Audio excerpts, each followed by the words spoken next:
Imbis na magsakay ng hablot daw ng cellphone ng pasahero ang isang taxi driver. Arestado ang suspect na todo tanggi sa paratang. Saksi si John Consulta, exclusive. Sa kuha ng CCTV sa isang bahagi ng Makati, kita ang paglapit ng dalawang babae na sasakay dapat ng taxi.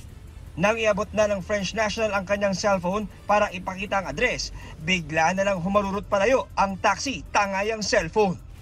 Ang modus po nitong taxi driver na ito ay hindi na siya bumaba sa kanyang taxi para may tsansa siyang mabilis na at makatakas pag nakuha na yung cellphone o bag na kanyang bibiktimahin. Makalipas ang 2 araw, naaresto ang taxi driver na kinalang si John Orbase.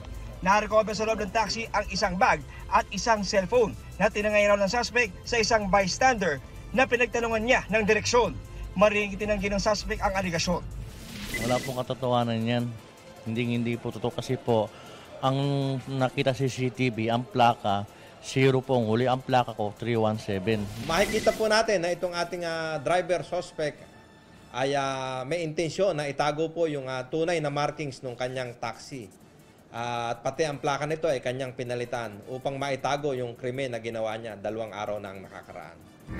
Sinampahan ng reklamong robbery snatching ang taxi driver. Sa atin pong mga kababayan na naging biktima po nitong taxi driver na ating suspect ay maaari pong magtungo sa ating Makati City Police Station upang dagdagan pa po yung kasong kinakaharap nito ngayon.